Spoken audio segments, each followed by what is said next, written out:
तमाम महाराष्ट्रातील माझ्या सर्व विद्यार्थी मित्रांचं आपल्या संदीप अरगडे इन्स्टिट्यूट या यूट्यूब चॅनलवर सहर्ष स्वागत आहे। मित्रांनो पहा, बूस्टर टेस्ट सिरीज 5.0 आपण घेऊन आलोय। 4.0 ला अभूतपूर्व यश मिळालं, दररोज पेपर सोडवत आहे। यासाठी 5.0 पहिल्या 3 टेस्ट जसं 4.0 लाही होतं तसं 5.0 लाही पहिल्या 3 टेस्ट YouTube वरती तुम्हाला फ्री मिळतील। पहिल्या 3 टेस्ट यासाठी की चेक करा, त्याचा टेलिग्राम चॅनल जो आहे आपला संदीप अरगडे इन्स्टिट्यूट जो टेलिग्राम चॅनल आहे, Sandeep Argade institute Telegram channel, याच्यावरती दररोज दुपारी 12 वाजता आपण काय करतो तर जो काय बूस्टर टेस्ट सीरीजचा पेपर जो आहे तो टाकला जातो। त्या पेपर टाकल्यानंतर तुम्ही विद्यार्थी मित्रांनी तो सोडवायचा असतो। त्याचा व्हिडिओ जो आता तुम्ही पाहताय तो व्हिडिओ ॲप मध्ये पडलेला असतो।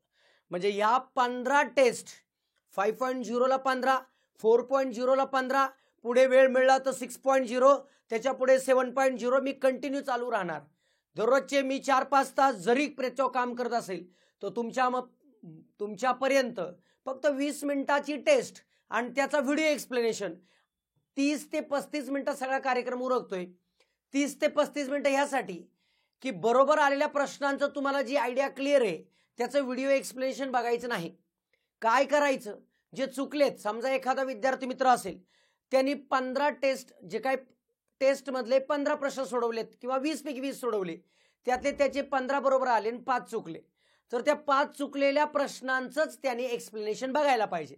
वेळ वाचण्यासाठी ही गोष्ट आहे।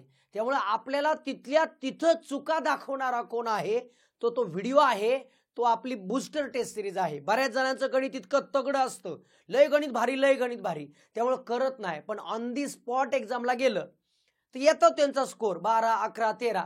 ज्यांना 15+ जायचंय त्यांना डेली सराव पाहिजे, डेली सराव पाहिजे। मग तो अनुभवाने सगळ्या मागच्या कंबाईनलाही त्याला इतिहास घडलाय, आताही तीच गोष्ट आहे। अनुभवाने सांगतो, दररोज टेस्ट सिरीजचा पेपर सोडवायचा आहे, त्याच्या चुका लगेच काम करायचंय, पुढच्या पेपरला लगेच सावध व्हायचंय।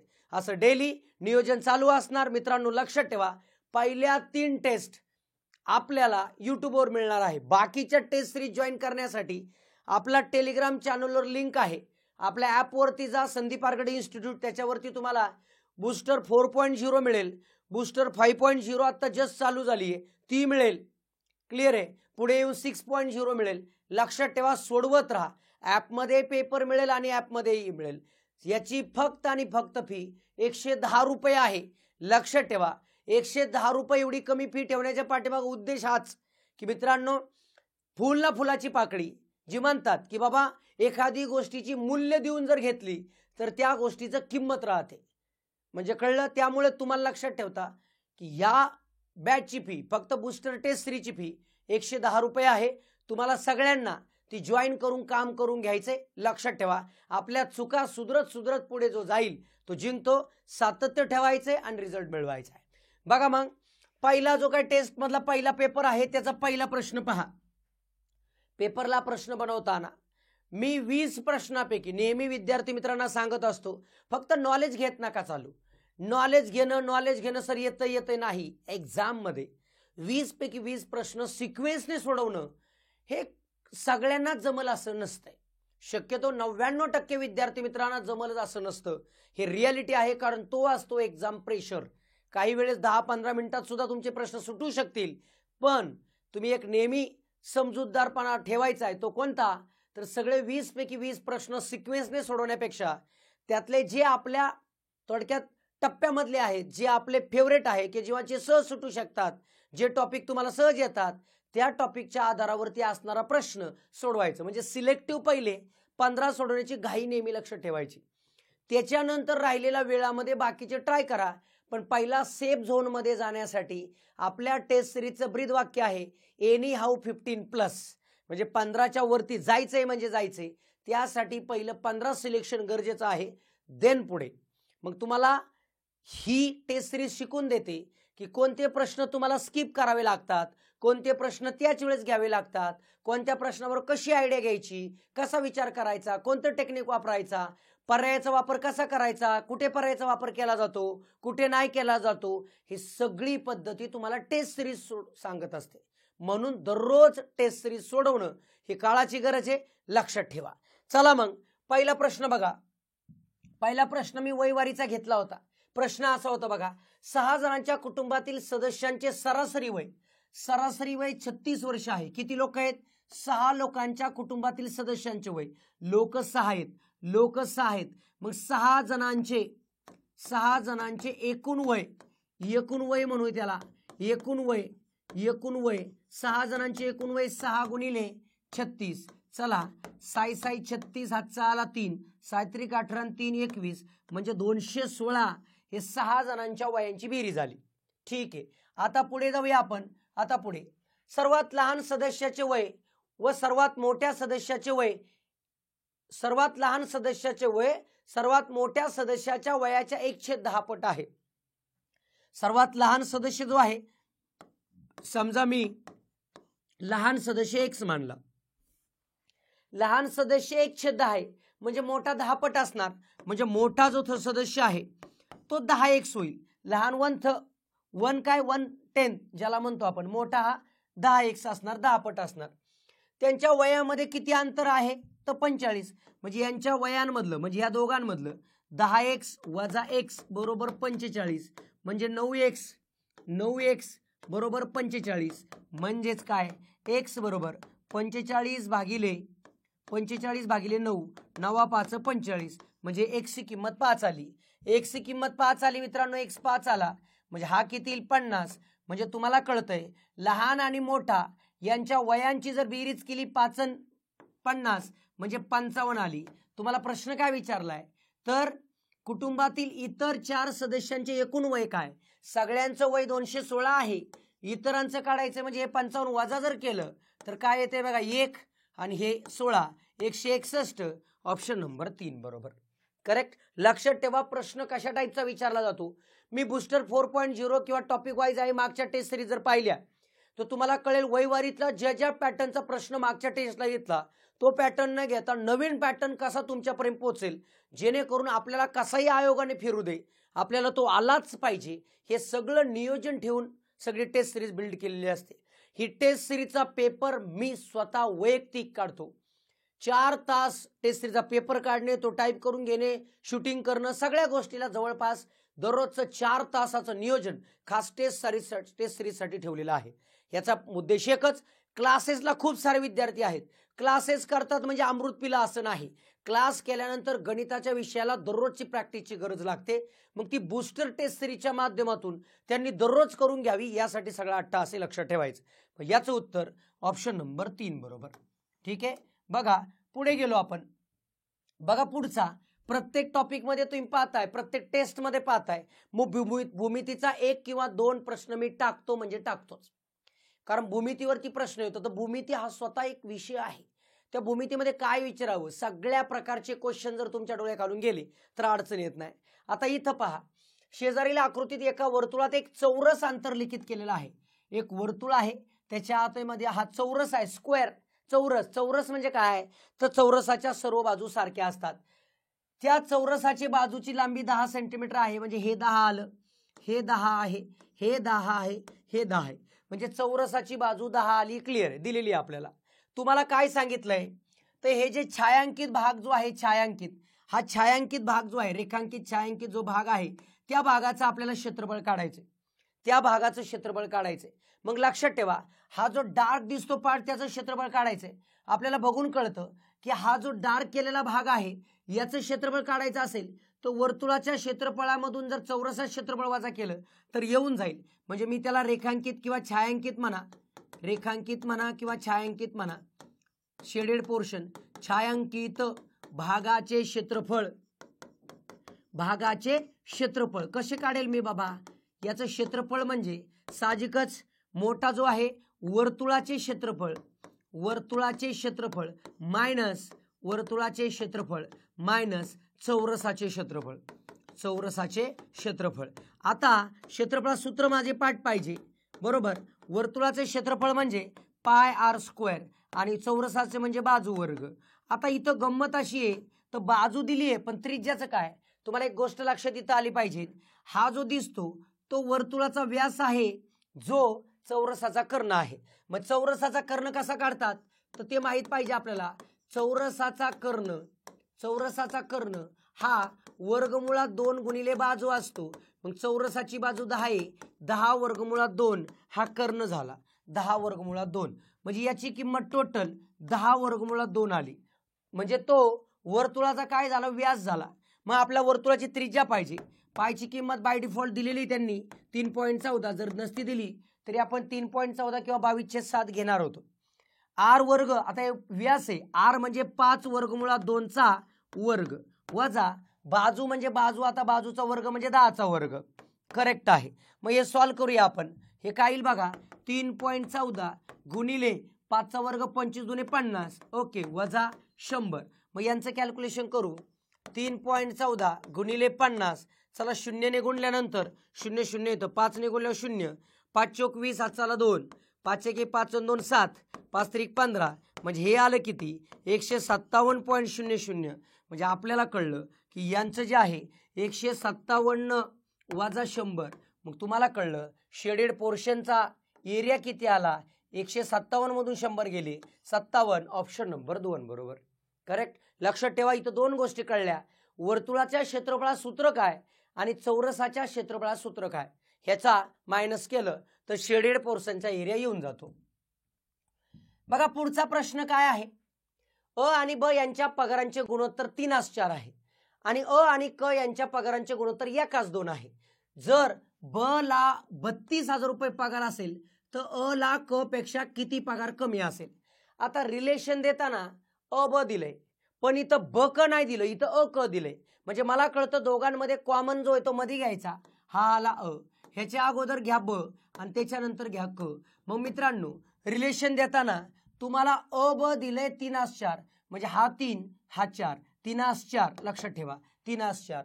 पुढे गेलो अ आणि क 1:2, अ आणि क 1:2, 1:2. मग सिंपल गोष्ट आहे, तिघांचं गुणोत्तर कसं काढणार तर बघा, ज्याच्या शेजारी जो मिसिंग आहे तो आकडा लिहायचा, हा आला 3 हा आला 1. चला उभा गुणाकार करा 4, इथे उभा गुणाकार करा 3, इथं उभा गुणाकार करा 6. मग आपल्याला ब दिलेला आहे 32,000. आता ब च्या खाली 32,000 आलं, 32,000 म्हणजे 8,000 ने जर गुणलं 8 चौक 32, मग याला सुद्धा 8,000 ने गुणावा लागेल, 8 त्रिक 24 म्हणजे हे 24,000 आलं. सेम ह्याला सुद्धा 8,000 ने गुणावा लागेल कारण गुणोत्तर सेम आहे, 8 सक 48 म्हणजे 48,000 आलं.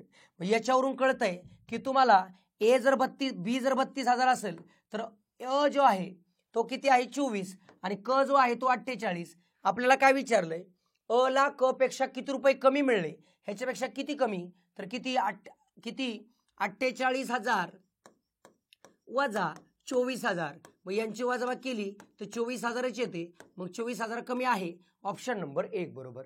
गुणोत्तर प्रमाणमध्ये लक्षात ठेवायचंय कोणाचे कोणाशी अ ब.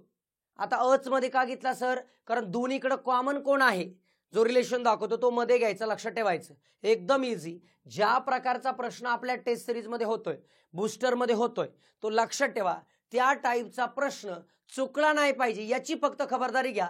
बाकी सगळी जबाबदारी माझ्या खांद्यावर टाकून द्या. आपण रिझल्ट आणणार म्हणजे आणणार. फक्त एकच गोष्ट लक्षात ठेवा, सांगल ती गोष्ट करायची म्हणजे करायची.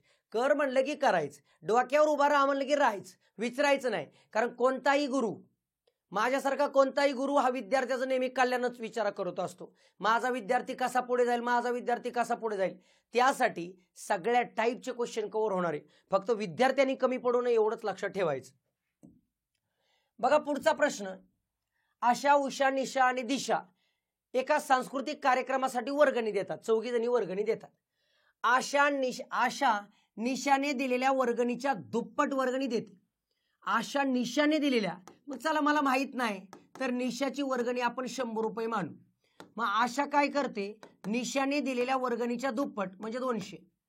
उषा आशाने दिलेल्या वर्गणीच्या निम्मी वर्गणी देते, म्हणजे उषाताई ज्या आहेत ती निम्मी म्हणजे 100 देते.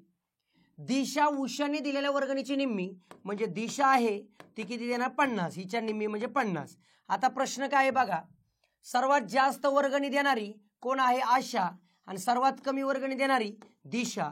आशा, दिशा. ऑप्शन नंबर 2 बरोबर. 2-2 किमती जेव्हा पर्यायामध्ये असतात ती गोष्ट बाजूला लिहून घ्यायची, लक्षात ठेवा. 2-2 किमती असतील तेव्हा लक्षात ठेवा, जे पहिलं विचारलं जातं ते पहिलं पाहिजे, जे दुसरं विचारलं जातं ते दुसरं पाहिजे. बघा पहिला पर्याय मी जाणून बुजून दिलाय, दिशा, आशा. काही पटकन लवकर टिक करून जातात.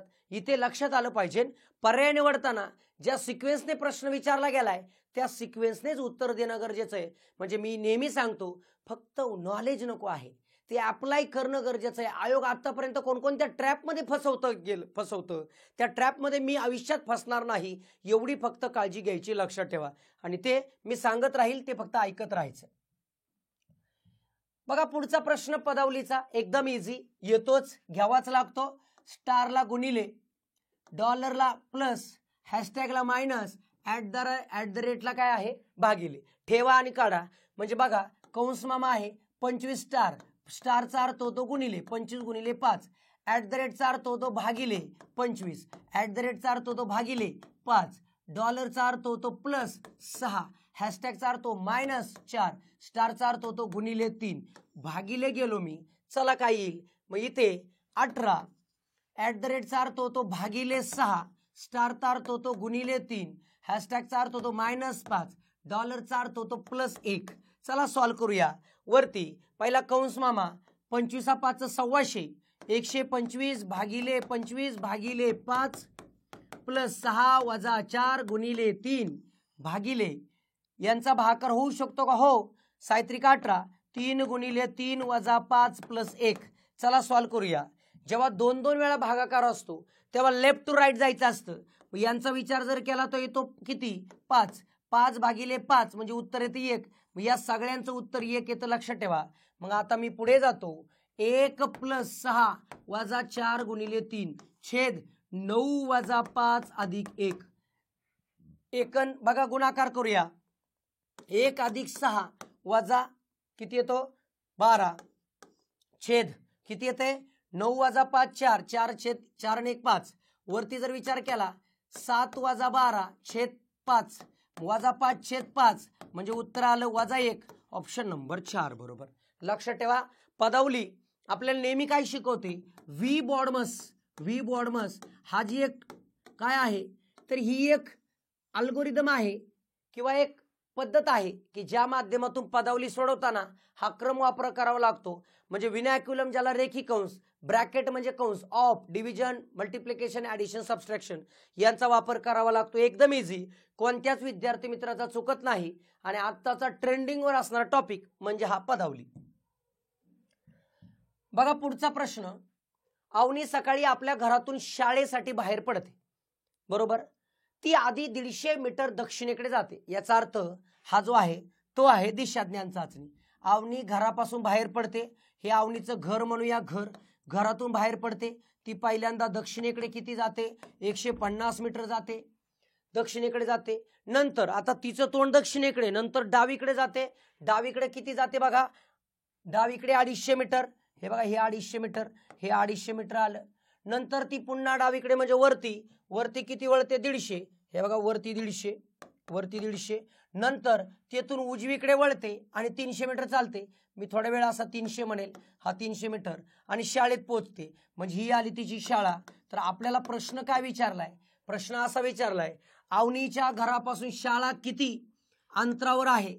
अवनीच्या घरापासून शाळा किती अंतरावर येते? हे 250 प्लस 300 म्हणजे आलं किती? 550. म्हणजे 550 म्हणजे हे 2 पर्याय गेले. ओके. आणि कोणत्या दिशेस आहे? घरापासून शाळा पूर्वेला आहे, 550. ऑप्शन नंबर 1 बरोबर. करेक्ट. एकदम इझी. बघा पुढचा प्रश्न, वेन आकृतीचा प्रश्न घेतला होता. पुढील वेन आकृतीतील वर्तुळात शेतकऱ्यांची संख्या दिली आहे, त्रिकोणात शिक्षकांची दिली आहे आणि आयतात डॉक्टरांची संख्या दिलेली आहे. ठीक आहे, त्रिकोण, वर्तुळ आणि आयत. बर, प्रश्न काय विचारलाय?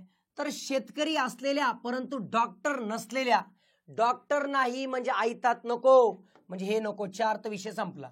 शेतकरी असलेल्या परंतु डॉक्टर नसलेल्या शिक्षकांची, म्हणजे वर्तुळामध्ये पण यायला पाहिजे आणि त्रिकोणामध्ये पहिले यायला पाहिजे असा एकमेव संख्या 6, ऑप्शन नंबर 3 बरोबर.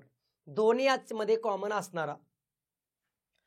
बघा असे जे प्रश्न असतात मिसिंग टर्मचे, गहाळ वर्ण शोधा किंवा गहाळ संख्या शोधा, हे मिसिंग टर्मचा जो प्रश्न असतो तो आला तर लगेच, नाहीतर रूमवरती आल्यावरतीच कळतं. कारण आपला रूममेट सांगतो अरे त्याचं लॉजिक खूप सोपं होतं, हे बघा हेच फक्त करायचं होतं, आणि आपण सगळा गाव प्रयत्न केलेला असतो आणि फक्त तेवढंच राहिलेलं असतं. त्यामुळे मी का सांगतो या गोष्टी, ह्या प्रश्नासाठी प्रयत्न केला तर मॅक्सिमम 1 मिनिट, नाही तर सोडून द्यायचं. समजून घ्या काही लॉजिकल क्वेश्चन असे असतात जे येऊच नाही तुम्हाला, as a speed breaker role असतो. त्यामुळं फार तर 1 मिनिट विचार करायचा. ह्याचं लॉजिक असं होतं, यांचं बेरीज होती बघा 56 + 15 71 येते, मायनस या दोघांची बेरीज जर केली 30, मग यांची वजाबाकी केली तर किती येते बघा, किती येते 41. म्हणजे लक्षात ठेवा ह्या दोघांची बेरीज किती आली तर ही आली 55, मायनस या दोघांची बेरीज किती आली 16, 55 मधून 16 गेला 39, ते उत्तर मधलं आहे. म्हणजे या दोघांची बेरीज जर केली तर ती आली 45 वजा 14 आणि 6 20, मग यांची जर वजा केली तर किती आली 25, म्हणजे 25 उत्तर पाहिजे, ऑप्शन नंबर 2 बरोबर. करेक्ट, एकदम इझी. बघा पुढचा प्रश्न 9वा, सिलोलिझम. आडगावातील सर्व लोक साक्षर आहेत.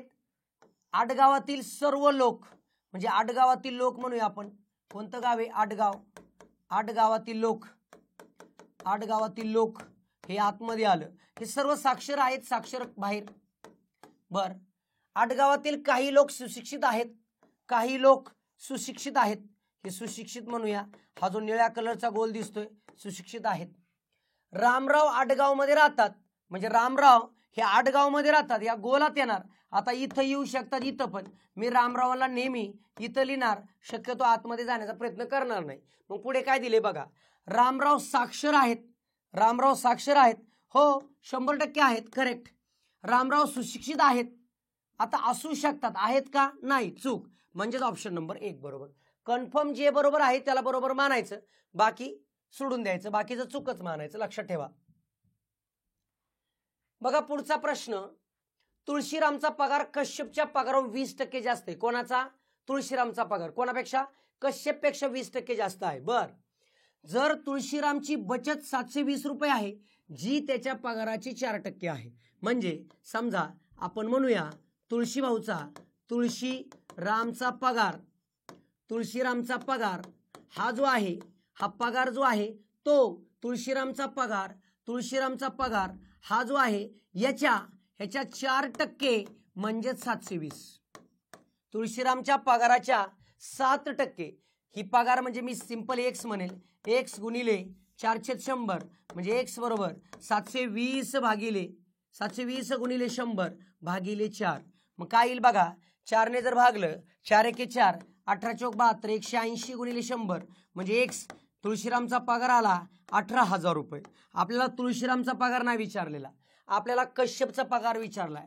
मग वरती वाक्य बघा, तुळशीरामचा जो पगार आहे तो कश्यपच्या, आता कश्यपचा पगार वाय म्हणू, त्याच्या 120%, 120/100, 120 कसं काय सर, 20% जास्त असणं म्हणजे 100ला 120 बरोबर 18,000 रुपये. मग यांचा विचार करूया, काय येते बघा, म्हणजे 0 0 गेलं, वाय बरोबर 18,000 गुणिले 10 भागिले 12, 12 ने भागलं 15, 1500 गुणिले 10 म्हणजे 15,000. हा जो आला तो कश्यपचा पगार, ऑप्शन नंबर 4 बरोबर. करेक्ट, लक्षात ठेवा पगाराच्या 4% बचत म्हणून त्याचा पगार आला, आणि तो 120% आहे कोणाच्या ह्याच्या, तर 15,000 उत्तर येऊन जातं, ऑप्शन नंबर 4 बरोबर. बघा पुढचा प्रश्न मित्रांनो, काय विचारलंय, एकूण किती त्रिकोण आहे आकृतीमध्ये चेक करा.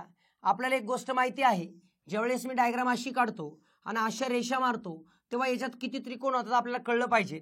1 2 3 4, 4 गुणिले 2 म्हणजे 8 त्रिकोण होतात, ही गोष्ट क्लिअर कळली. आता ह्या भागामध्ये टोटल 8 त्रिकोण होतात. 8 कसं काय हो सर, हे सेपरेट हा 1 1 2 3 4, ह्या दोघांचा मिळून एक 5, ह्या दोघांचा मिळून एक 6, ह्या दोघांचा मिळून एक 7, ह्या दोघांचा मिळून एक 8, असे 8 तयार होतात. मग साईडचे 1 2 3 4, 8 + 4 म्हणजे याच्यात त्रिकोण तयार होतात 12, ऑप्शन नंबर 2 बरोबर. करेक्ट. सगळ्या पेपरचा बॅलन्स साधण्याचा प्रयत्न केलाय. काही सोपे जरा, काही सोपे, काही अवघड, काही मीडियम, हे सगळ्यांचा तोल नेहमी साधला जातो, लक्षात ठेवायचं. बघा पुढचा प्रश्न पाय चार्टचा आहे, डिग्रीच्या बाबतीत आहे. डिग्री दिले. काय प्रश्न आहे बघा. शाळेच्या प्रशासनाने एका वर्षी विविध खेळावर खर्च केलेली रक्कम दिली. विविध खेळावर क्रिकेटवर खर्च केलेली रक्कम 32,000 आहे. क्रिकेट म्हणजे 160 डिग्री 32,000 आहे. तर एकूण किती रक्कम खर्च झाली सगळ्या खेळांवर तो विचार करूया. सिंपल गोष्ट आहे. 160 म्हणजे 32,000, 160 म्हणजे 32,000 गुणिले 360 करा, कारण टोटल 360 आहे म्हणून. मग सिंपल 0 0 गेला, 16 दुने 32, 200, 200 गुणिले 360, 3 0 येणारच आहे. 32 दुने 36 दुने 72, 72,000. ऑप्शन नंबर 2 बरोबर. फक्त जेवढं विचारले तेवढं शोधायचं, एकदम सोपं. बघा पुढचा भूमितीचाच प्रश्न विचारलाय. एका घनाचे घनफळ 512 घ सेमी आहे, घन सेंटीमीटर आहे. त्या घनाला बाहेरून रंग लावण्यासाठी प्रति चौरस सेंटीमीटर रुपये 2 दराने किती खर्च येईल. आता आपल्याला घनाचे घनफळ हे सूत्र वापरून आपल्याला बाजू पहिली काढून घ्यावं लागेल. घनाचे घनफळ बरोबर बाजूचा घन असं म्हणतात, हे सूत्र आहे. म्हणजे घनाचे घनफळ व्हॉल्यूम ऑफ क्यूब 512 बरोबर बाजूचा घन. मग कितीचा घन आहे 512? 8. मग बाजू बरोबर 8 सेमी. ही आली घनाची बाजू. मग घनाचे आपल्याला सगळ्या बाजूनी रंग द्यायचा आहे. मग लक्षात ठेवा आपल्याला घनाचे पृष्ठफळ काढावं लागेल. घनाचं पृष्ठफळ म्हणजेच काय 6 गुणिले बाजू वर्ग. सूत्रपाठ असेल तरच ही गोष्ट येते, लक्षात ठेवा.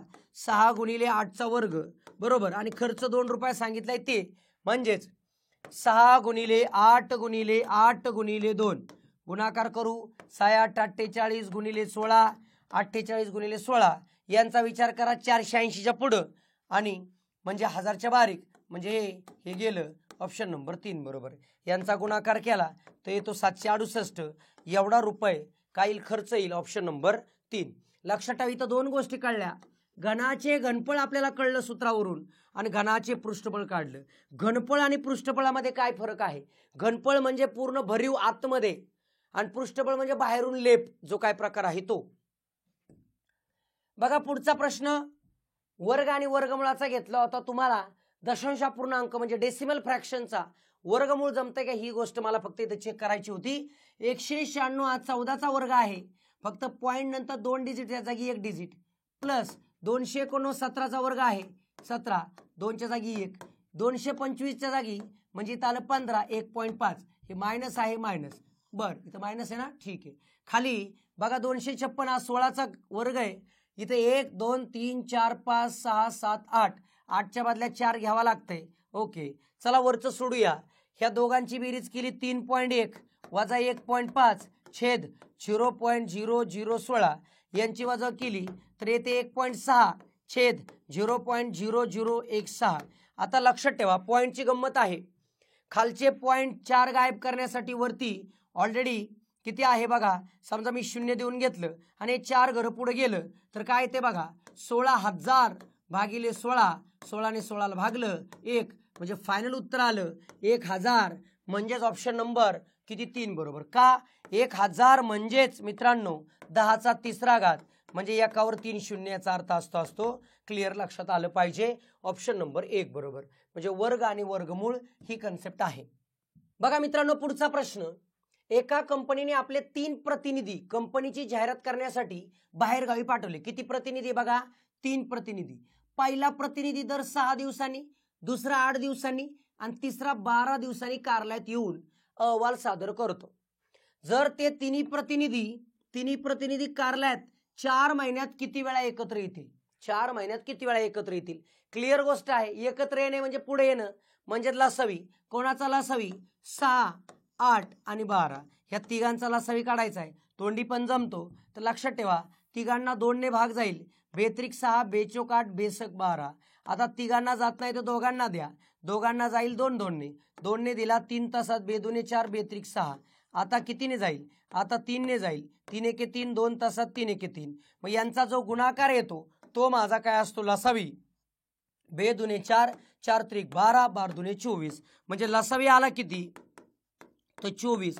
म्हणजे 24 दिवस लागतील पहिल्यांदा एकत्र भेटण्यासाठी. असं 4 महिन्यात किती वेळा भेटतील, 4 महिने म्हणजेच ऑन एन ॲव्हरेज आपल्याला कळतं 120 दिवस, 120 दिवस. म्हणजे लक्षात ठेवा 24 ने भागा, 24 5 120, म्हणजे 5 वेळा त्यांची भेट होईल. ऑप्शन नंबर 4 बरोबर. दर 24 दिवसांनी ते भेटतात हे लक्षात आलं पाहिजे. बघा पुढचा प्रश्न काळकामचा थोडासा फसवा प्रश्न विचारला होता की तुम्हाला दिवस दिलेत, तिथेही दिवस दिलेत पण माणसं दिलेली नाही. मग आपल्याला माहिती काय 60 दिवसात संपणारे काम 36 दिवसात संपवावे लागेल, तर मजुरांची संख्या पूर्वीच्या किती पट असावी. आता माणसं दिवस M1 D1 M2 D2 हे आपल्या सगळ्या महाराष्ट्राला आता प्रचलित आहे, सगळ्यांना माहीत आहे. माणसं किती दिलेत माहीत नाही, माणसं आपण M1च म्हणू, पण दिवस दिलेत 60. पुढची माणसं माहीत नाही पण दिवस दिलेत 36. मग किती दुसऱ्या वेळेस माणसं पाहिजे ते इकडे घेऊन या. M1 गुणिले 60/36 म्हणजेच M2, म्हणजे दुसऱ्या वेळेस पहिल्याच्या किती प्रमाणात पाहिजे, 12 त्रिक 36, 12 पंचे 60, म्हणजे 5/3 M1 म्हणजेच M2. म्हणजे तुम्हाला प्रश्न विचारलाय काय, प्रश्न काय विचारलाय, मजुरांची संख्या पूर्वीच्या किती पट पाहिजे, तर 5/3. ऑप्शन नंबर 4 बरोबर. कळलं. M1 D1 M2 D2 लक्षात ठेवा. बघा पुढचा प्रश्न, एक घड्याळ प्रत्येक तासाला 3 सेकंद पुढे जातं, म्हणजे एक तास बरोबर 3 सेकंद पुढे, प्रत्येक तासाला 3 सेकंद पुढे. जर ते सोमवारी सकाळी 10 वाजता बरोबर लावलं, सोमवारी सकाळी 10 ते गुरुवारी सकाळी 10 किती तास होतात बघा. सोमवारी सकाळी 10 ते मंगळवारी सकाळी 10 24 तास, मंगळवारी सकाळी 6 ते बुधवारी 24 तास, बुधवार ते गुरुवार 24 त्रिक 72 तास होतात. एका तासाला किती आहे 3, म्हणजेच 72 गुणिले 3. चला 3 दून 6, 7 त्रिक 21, म्हणजे 216 सेकंद. ह्याचं रूपांतर करूया आपण, 216 भागिले 60 करावं लागेल. 60 सेकंदाचा 1 मिनिट असतो, 60 त्रिक 180, म्हणजे 3 मिनिट पुढे पॉइंटमध्ये घ्यायचं नाही, 36 सेकंद उरलेले 180च्या पुढे, म्हणजे 3 मिनिट 36 सेकंद 10च्या पुढे जावं लागणार. ऑप्शन नंबर 2 बरोबर. इथं लक्षात ठेवा वेळ कधीच पॉइंटमध्ये घ्यायची नाही. यांचा भाग दिला तर 3.6 येतो, मग लगेच पहिलं टिक कराल. लक्षात ठेवा या प्रश्नाच्या बाजूला लिहिलं गेलं पाहिजे की वेळ कधीच पॉइंटमध्ये घेऊ नये. लक्षात येते. रिमेनिंग जे आहे ते सेकंद असतात. ऑप्शन नंबर 2 बरोबर. बघा पुढचा प्रश्न, राहुल आनंदला म्हणाला, राहुल म्हणतोय आनंदला, काल मी माझ्या म्हणजे राहुल माझ्या आजीच्या, माझी आजी म्हणजे हे राहुलचे वडील किंवा काय, ही राहुलची आजी, माझ्या आजीच्या मुलीच्या एकुलता एक भाऊ. आता आजीची मुलीचा एकुलता एक भाऊ म्हणजे आजीची ही मुलगी असू शकते आणि तिचा एकुलता एक भाऊ असू शकतो, किंवा आजे इथंच भाऊ आणि इथं मुलगी असू शकते. तर राहुलने कोणाला पराभूत केलं, राहुलने पराभूत कोणाला केलं, आईच्या भावाला म्हणजे मामा, किंवा स्वतःच्या वडिलांना. मामा किंवा वडील जे असेल ते उत्तर इथं मामाच आहे. ऑप्शन नंबर 3 बरोबर. बघा पुढचा प्रश्न कॅलेंडरचा, रजनीकांतचा जन्म 19 फेब्रुवारी 2000 रोजी झाला, मंगळवारी झालाय. जन्म कधी झालाय, 19 फेब्रुवारी 2000ला. कोणता वार, मंगळवार आहे, मंगळ बरोबर. तर त्याचा चौथा वाढदिवस कोणत्या वारी आहे, चौथा, म्हणजे पहिला, दुसरा, तिसरा, चौथा. मित्रांनो लीप इयर असून 29 फेब्रुवारी जर येत असेल तर उडी मारायची. पुढचं वर्ष 2001 असणार पहिला वाढदिवस, 2002 दुसरा वाढदिवस, 2003 तिसरा वाढदिवस, 2004 हा चौथा वाढदिवस. तारीख 19 फेब्रुवारी लीप इयर आहे म्हणून मी घेतलंय ते तारीख पूर्ण. चौथा वाढदिवस विचारलाय इथं. मित्रांनो काय बघा, इथं पण लीप इयर आहे. आता हे मंगळवार आहे, पुढे लक्षात ठेवा 19 फेब्रुवारी 2001ला कोणता वार येईल, तर 2001 इथं असल्यामुळं इथं लक्षात ठेवा ह्या ग्रुपमध्ये 29 फेब्रुवारी येतोय म्हणून 2 ने उडी मारावी लागेल. मग इथं गुरुवार होईल, इथं शुक्रवार होईल, इथं शनिवार होईल. आता इथं जरी लीप इयर असेल तरी काही फरक पडत नाही, रविवार असणार. म्हणजेच 19 फेब्रुवारी 2004 ला रविवार असणार, जो 4था वाढदिवस आहे रविवार. ऑप्शन नंबर 1 बरोबर, करेक्ट. चला पुढचा प्रश्न. कॅरमच्या स्पर्धेत प्रत्येक खेळाडूने प्रत्येकाशी हस्तांदोलन केल्यास एकूण 91 हस्तांदोलन होतात, तर त्या स्पर्धेत किती खेळाडू होतात? आता हस्तांदोलने असू द्या, एकूण रेषा असू द्या किंवा एकूण सामने असू द्या, तर आपण एकूण हस्तांदोलने हे जे आहे याच्यासाठी आपण ट्रिक दिलेली आहे, n × n-1 डिवाइड बाय 2. पण हे कधी हस्तांदोलने काढायचे असतील तर, आणि हस्तांदोलन दिल्यावर मग काय करायचं सर? लय सोपं. एक दिले ना हस्तांदोलने गुणिले 2 करा, 182 झालं.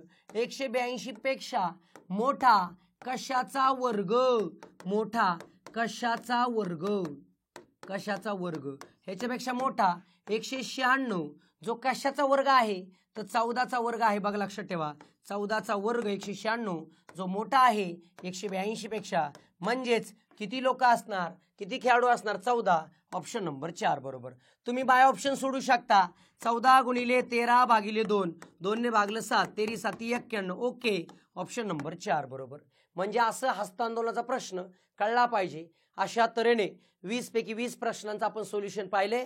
मित्रांनो, हा जो व्हिडिओ पाहताय तुम्ही, बूस्टर टेस्ट सिरीज 5.0 आहे. जर पुण्यात असाल, तिथं मनाचं सांत्वन करत असाल जागेवर बसून, तर चुकताय. तर पुण्यात आपल्या साई अकॅडमीला यायचं.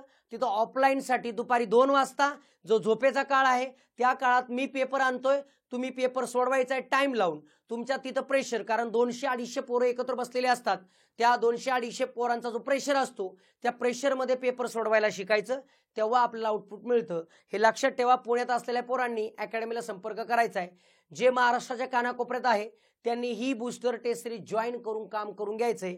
त्याची फी फक्त 110 रुपये आहे, लक्षात ठेवा. त्यामुळं 100% जॉईन करायची आहे. ज्यांना काही अडचण असेल, बाकी जेव्हा बेसिक कव्हर नाही, माझं PYQ क्लिअर नाही, जे काय आहे, तर वेगवेगळ्या बॅचेस अवेलेबल आहे. तुम्हाला जी वाटेल ती बॅच जॉईन करून घ्या. लक्षात ठेवा, गरज लागली तर आपले फोन नंबर आहे 98 23 860 110, 99 23 860 110 म्हणा, किंवा 80 55 150 110 ह्या नंबरवरती कॉन्टॅक्ट करायचा. सगळी जी माहिती आहे मी प्रत्येकापर्यंत पोहोचवणं किंवा प्रत्येकाचा कॉल रिसीव्ह करणं शक्य नाही, कारण खूप सारे कॉल येतात. कारण प्रत्येकापर्यंत आपण पोहोचलोय. तर तुम्ही सगळ्यात लक्षात ठेवायचं, हा जो टेलिग्राम चॅनल आहे त्याला अटॅच राहायचं. याचं कारण असं, टेलिग्रामला अटॅच राहिल्यानंतर सगळ्या तुम्हाला काय मिळत राहतील? अपडेट मिळत राहतील. त्यामुळं जोपर्यंत पोस्ट मिळत नाही तोपर्यंत मला सोडायचं नाही. पोस्ट मिळाल्यानंतर मी तुम्हाला सोडत नाही. लक्षात ठेवायचं. चला भेटूया आपण पुढच्या टेस्टमध्ये. पहिल्या 3 टेस्ट पुन्हा सांगणं आहे, पहिल्या 3 टेस्ट यूट्यूबला होतील. बाकी ह्या 3 टेस्ट ॲपमध्ये पण असतील एक्सप्लेनेशन. नंतरच्या टेस्टचे एक्सप्लेनेशन हे आपल्या ॲपमध्येच मिळणार आहे. त्यामुळे भेटूया पुढील टेस्टमध्ये. धन्यवाद.